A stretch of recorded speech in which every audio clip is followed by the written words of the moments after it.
And now, the star of the show, Jordan Rogozinski. Hello, folks. Welcome back to the Jordan 411 Sports Show. Today's guest played 17 years in the National Hockey League with the New York Islanders, the LA Kings, and the San Jose Sharks. And now he is with Sportsnet. Please welcome Kelly Hrudey to the show. Hi, Jordan. How are you? Hi, nice to see you. Same. I'm looking forward to this chat. Yeah. So how did you get started in hockey? Okay, so I grew up in Edmonton, Jordan, and I played all sorts of sports as a kid. You know, I really liked to be outdoors, so I played a lot of football. In fact, I played baseball. I played just ball hockey and street hockey. That kind of got me on the path of playing hockey on a team. But that wasn't until basically, Jordan, I started playing organized hockey when I was 12 years old. When I was 11 years old, I was kind of interested in joining a team. And frankly, the only reason why, Jordan, is because I wanted to be around my friends more often because they were playing organized hockey. So I went to my mom and dad and I asked if I could join, and they gave me some great advice. They said, no, not this year, next year, because you're going to have to learn how to skate. And so almost every single day in the winter after school, I'd take my skates. The outdoor rink was about 4 blocks away. I'd walk to the rink and I'd just play shinny with my friends. And I learned to skate a little bit better. Not terrific, but a little bit better. And then the following year, like I said, when I was 12, I joined a team. And then and I started in goal the entire time. And then I was just hooked. I wasn't very good, Jordan, but I was hooked. And then I continued to get a little bit better. And finally, when I was about 16 is when I started to make a bit of a turn where I started to become a little bit better than some of the other guys. How was your time in the Western Hockey League playing with the Medicine Hat Tigers? That was phenomenal. So I didn't know much about the Western Hockey League. I didn't grow up in a sports family. And so when I got a letter, back then you weren't drafted to the juniors, you were just sent letters, in fact. And so I was sent a letter from the Medicine Hat Tigers and also the New Westminster Bruins. And I chose to go to Medicine Hat's camp because it was closer to home. And secondly, they weren't a very good team, and I thought I might have a better chance. So it was phenomenal to make that team and that adjustment. I was only a 17-year-old kid, Jordan. And so now when I look back on it, and now when I look back on kids leaving home at a young age, it blows me away that I did it, and I was able to get over my homesickness. I think a lot of kids go away and we don't really appreciate how difficult it is on them. And so for me, it was a real challenge, especially the first 3 months to be away from home. And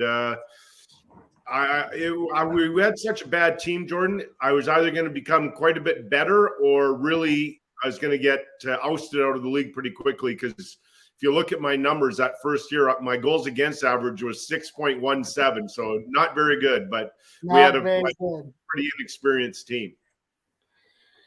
Yeah, and you somehow made it to the NHL with not being very good in the Western Hockey League. How was being drafted by the New York Islanders 38th overall in the 90s? You're right. Yeah. Yep. Sorry, 1980. Yeah, you're right. So my second year in the Western Hockey League, our team and myself, we had quite a year of growth. And so for me, I was actually quite surprised. I went as high as the second round. I didn't expect that in the 1980 draft. And the most important thing was, Jordan, I was an underage player, draft choice. So I went back and I played one more year with the Tigers and as a 19-year-old. And then the best part about my journey is that the Islanders were an incredibly good team. So they were in the midst of winning 4 consecutive Stanley Cups. And so I couldn't make them right out of junior. I had to go down to the minors, and I played in Indianapolis. And that was a real great time in my life to sort of understand the pro game. And when you're playing in the minors and you're playing against guys that have families and the money's better than in junior, I like your dog over your right shoulder, by the way. Thank you. What's his name or her name? You'll like the name. It's Wheeler, after the Winnipeg Jet captain. Oh, I like it. Wheeler. Perfect. Yeah. So anyways, I went down to the minors and we ended up winning 2 championships there. And then finally in the fall of 1983, I was able to make the New York Islanders. And by the way, Jordan, I didn't ever think that I was going to be a professional athlete. In fact, growing up in Edmonton, we didn't have a lot of money. And so for our holidays in the summer, we'd go camping to Jasper National Park or Banff and visit places like Lake Louise and other mountain parks. So I wanted to be a park ranger in Western Canada. And then somehow the game of hockey got in my way, and then the same as broadcasting. Can you tell me about the Easter Epic? Holy. Well, that's going back a long time. And that was a game that most people don't recall this, Jordan.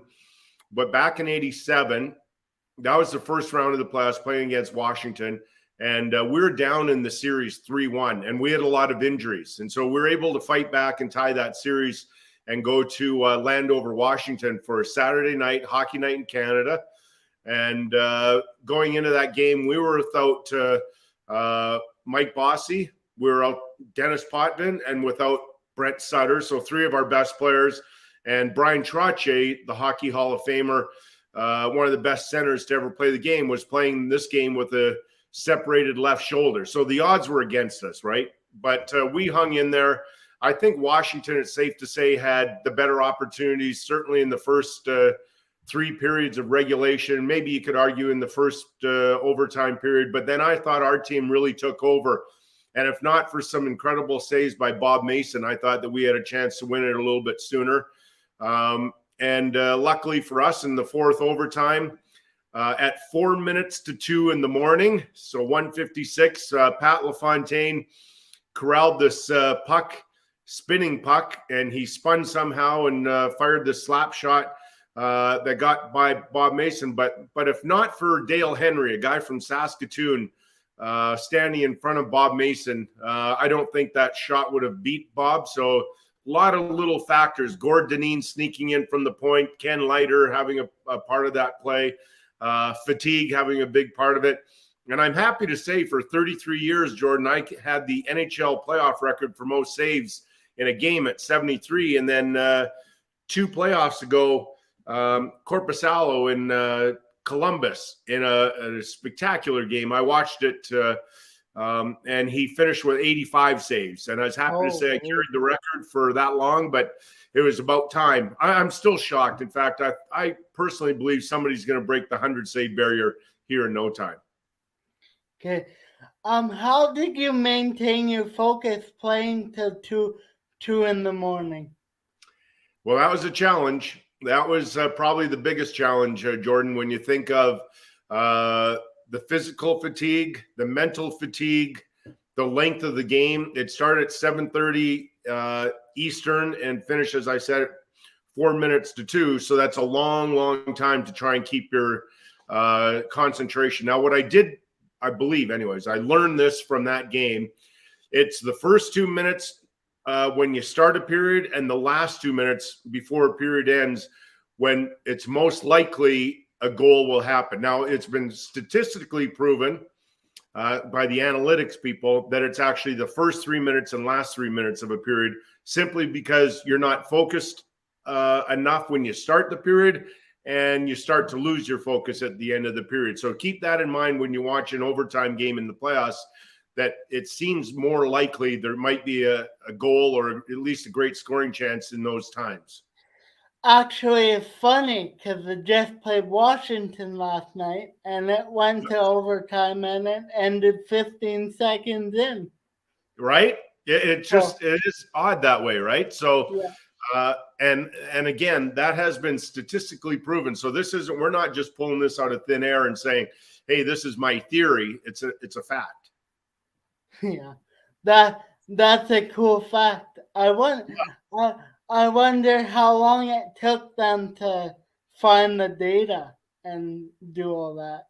Yeah, that's a good point. But as you know, with analytics, they study everything, and those are important things to remember, right? So, wouldn't it be wise if you're going into an overtime period for somebody on the coaching staff to come into the dressing room and remind the players that that stat, right? So that, hey, listen, it's been proven. It's the first 3 minutes and last 3 minutes. So make sure when you leave this dressing room, you're concentrating. You're not trying to ease back into the overtime period. You're ready from the get-go. Yeah. Now, what was your mindset when you got traded from New York to Los Angeles in 1989?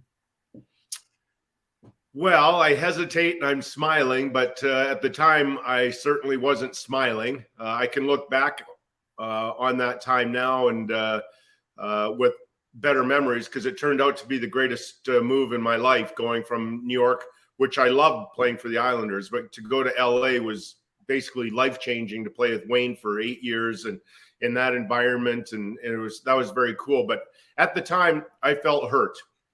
When Bill Torrey told me that I was traded, I felt betrayed. I didn't understand it. I thought that I was hopeful. I was hoping to be one of those guys that played his entire career in one city and won Stanley Cups. That's not how my career went, but nonetheless, that's how devastating the trade was. And by the way, what most people don't recognize at the time is that when you're traded, like I got wind of it. There was a Wednesday I was officially traded, but I got wind of it Tuesday afternoon. We were playing at home against Detroit. I was having my pregame nap, and our agent called my wife, and she came in and woke me up and said, "Listen, this is serious. Lloyd is telling us that we're getting traded to LA." And so I went and played that night versus Detroit. I came home, and I got a call, I think, by Bill Torrey's assistant around 7:30 in the morning saying, "Please come down to the Nassau Coliseum. Bill has to talk to you." So I knew, of course. But my point is, so I'm told by around 8 o'clock in the morning, and 3 o'clock in the afternoon, I'm on an airplane to Los Angeles. Like it happens that fast, right? So you don't have time. You pack a few clothes together. We had a almost 3-year-old daughter. My wife was about a month away from giving birth. And so you can imagine how devastating this news is, right? And then, like I said, you're on a plane. My environment changes that quickly. And now I have to try and adapt and make new friends and try and play really well on a new team after going through what I truly believe is a traumatic experience. Now, how was it playing with the great one, Wayne Gretzky? Lousy. I hated him. He's terrible. He is overrated. I'm kidding, Jordan. It was great. I got to know Wayne in '87 on the Canada Cup team, and just to see his grace under pressure. And I thought I knew real superstars when I played in New York, because I played with a ton of them. But I didn't recognize the popularity of Wayne and how it went worldwide. I can give you an example, Jordan, when in the first ever NHL lockout in 1994, Wayne put together a team, Wayne Gretzky and Friends, I think the name was, and we went overseas. We went to, where did we go? Finland, Sweden, Norway, and Germany, I believe. And we played a bunch of European teams just before Christmas. While the lockout was still going on. But my first and maybe biggest memory from that trip, we flew into Helsinki. That was the first city on the trip. And we stayed in a hotel that was circular. So outside, much to my surprise, I had no idea about his popularity. Literally around the hotel, it's surrounded by people. It might have been 10 people deep, 15 people deep. I can't quite remember, but completely around the hotel, just hoping to get a glimpse of Wayne. That really, I had played with Wayne in North America for a long time at that point, and I thought I knew of his popularity, but this is, to me, kind of like the Beatles going somewhere back in the 60s, and how I've seen pictures of, the hotel, and there's people at the entrance hoping to get a view of one of the Beatles. But that was cool. That was really cool. I know a lot of my teammates and I were in awe of that moment. How what is it? Oh, now we're gonna move to broadcasting. Sure. You started like when your team didn't make the playoffs. That's you right. were like a stand-in analyst for Hockey Night in Canada. How was that? Terrifying, nerve-wracking, all those things. So when I was playing in New York, I had kind of hoped to get into broadcasting when my career was coming to a close. I had no idea that it would be on a show, an iconic show like Hockey Night in Canada. I had no idea that my start really in television would be on the biggest hockey show in the entire world. And so it goes back to 1995. That year, Jordan, unfortunately, we missed the playoffs by 1 point. So we're in Chicago for the last game of the regular season. We lose the game. We had to get a tie or win to get into the playoffs. We didn't. So we flew home the next day to LA. I get home ballpark somewhere around noon, and I walk into the house, and my wife says, a guy by the name of John Shannon has called and left a message, and he'd like you to call. And I knew John, and I knew at that time that he was the executive producer of Hockey Night. I had known John personally for, I'm going to say, about 6 years before that. And so I called John, not knowing what he wanted to chat about. And so he told me that at Hockey Night, they were going to have a brand new atrium show out of the atrium in the CBC building in downtown Toronto. And it was going to be, I believe, for the first round. It might have been the second round as well.